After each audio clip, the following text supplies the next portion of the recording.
Investigators are trying to figure out why a transit employee brought weapons to a rail yard in San Jose yesterday and killed 9 people. In the wake of the latest mass shooting in America, President Biden ordered flags lowered at half staff in honor of the victims. Police say the gunman was 57-year-old Samuel Cassidy. The Valley Transportation Authority employee killed himself as officers rushed to the scene. The shooting happened early yesterday morning during a shift change. Again, 9 other employees were killed. Joining us now from San Jose is CBS News national correspondent Jamie Yuccas. Hi, Jamie. So what are investigators saying today about the gunman, and have you learned more about the circumstances leading up to yesterday's shooting? Yeah, we just got finished talking to the sheriff here, and she had some very interesting comments about things that they are trying to now investigate and learn from. They went ahead and they have done search warrants both to look through the suspect's email, his social media postings, and over at the house where that fire started at almost the exact same time that the shooting began here at the rail yard. So we know that they are starting to sift through all of those things. The sheriff also said something interesting. It turns out that he had 39 shots. He fired 39 shots with 2 semi-automatic handguns, but he had 11 magazine rounds. So as she said, this could have been much, much worse. Her deputies were getting on scene just at the same time that the shooting was still taking place. He was still firing shots. They were able to corner him, and that's when he did kill himself with a self-inflicted gunshot wound. So we do know that that's what occurred and that there was a lot more ammunition. They are looking into seeing if the guns themselves were legally purchased. They don't have that information quite yet, but they would have been able to be legally purchased here in the state of California.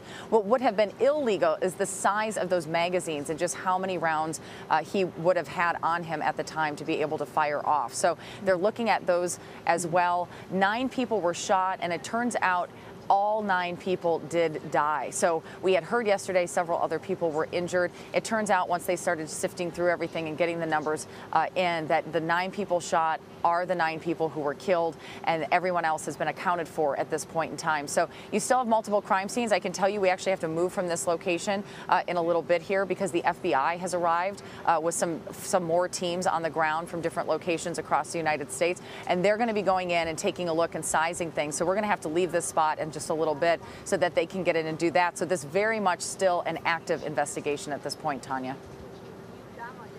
You said there are 9 people who were killed. One of those victims, were they recently deceased? Because we had the number 8 yesterday, and we knew some were in the hospital. You said that all 9 people shot have now died. Did one of those victims die recently?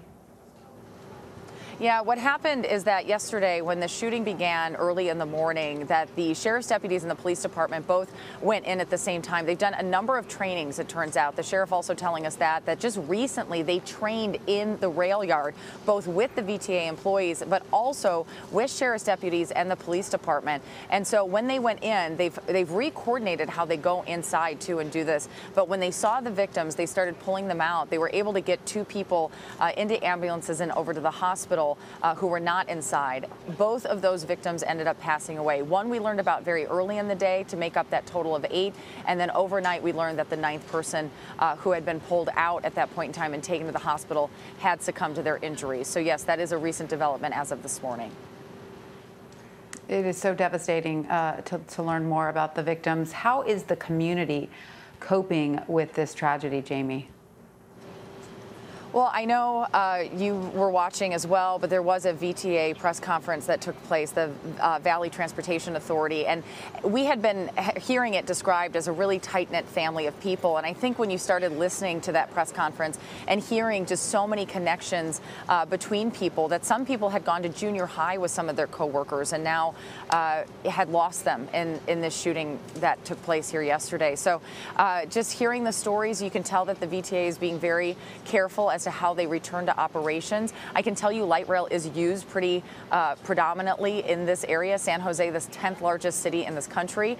I today was downtown San Jose and noticed that there were signs up that people could take buses, but the light rail is still not up and running and may not be for some time. There's also a vigil happening later tonight that will happen at City Hall here in San Jose. So I'm sure we will hear just more stories and be learning more about the people whose lives were lost and just what their impact was on the community at that point.